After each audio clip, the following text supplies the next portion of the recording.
You injected, you got the fever after that? Any cough, anything else going on? You definitely got a fever. The other thing is, could you have coronavirus? Okay, I want to put this on your finger, okay, to get a sense of your pulse and how good your oxygen's doing, okay? What's your name, ma'am? Georgia? It may be cotton fever, it may not be. Your heart rate's going really fast, 133. Can I see your hands? You just had fevers since yesterday, you said?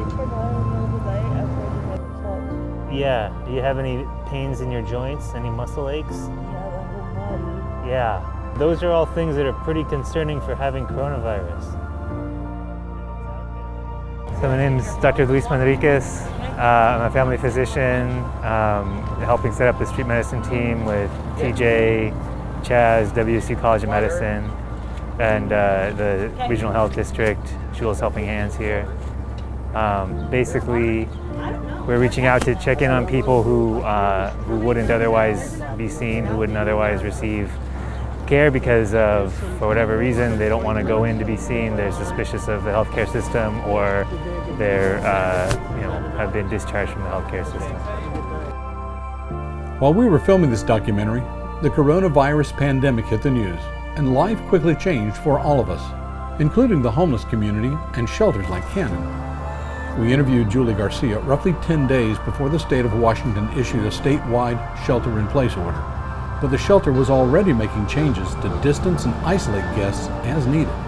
So this is basically what we call coronavirus triage. We have people coming in every day. When they walk through the door, they fill out a form, we assess them, we take their temperature, their O2 stats, we find out if they have a fever, a cough, a rash, anything that we should be concerned with, and then we decide whether or not they can go into our regular population or into our quarantine area. If they're in our quarantine area, it just means we're watching them, and if we have to send them out, we will.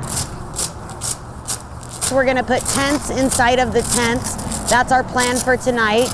We had 129 people checked in last night. There's 129 checked in for our day services.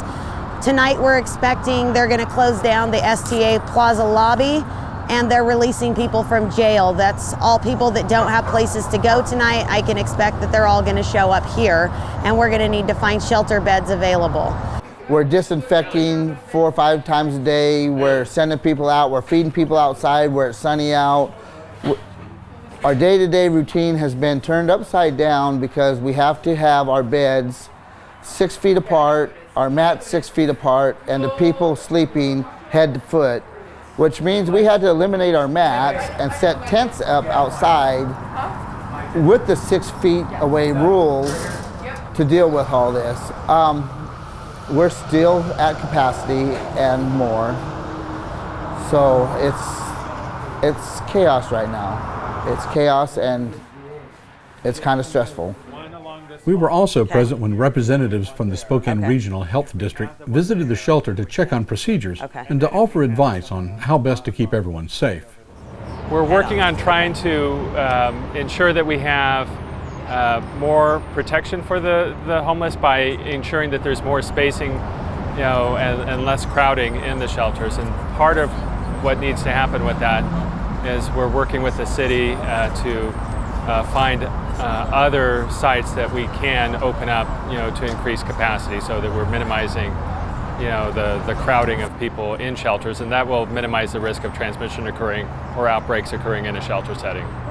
They like the tents outside because it is when and if we get cases, that will be the best place to quarantine them, where it's in open air. The weather is holding up nicely. I looked at the 15-day forecast. It looks like we're in the 50s, still getting down into the 20s at night, but not something that we can't maintain with blankets and heaters. As social distancing began to take hold, it quickly became apparent that more shelter space would be needed. The city opened up the first floor of the downtown public library for additional bed space and social distancing. But this also highlighted a long-standing fracture in the shelter system. Our city has never had adequate available shelter beds to accommodate the need during normal times. Makeshift tent camps outside of the Cannon Street Warming Center early in this crisis gave visible, tangible evidence of this long-standing fracture in the shelter system. The fragile shalom of the homeless community and the shelters that serve them was quickly shattered by this crisis. Perhaps when this crisis is over, you and I may discover that the great pandemic of 2020 was a test, not only of our medical system, but of our faith and compassion as a community toward those who most need our faith and compassion to lean on in difficult times. And little did we know at the time that the fractured shalom of the homeless community was about to get worse.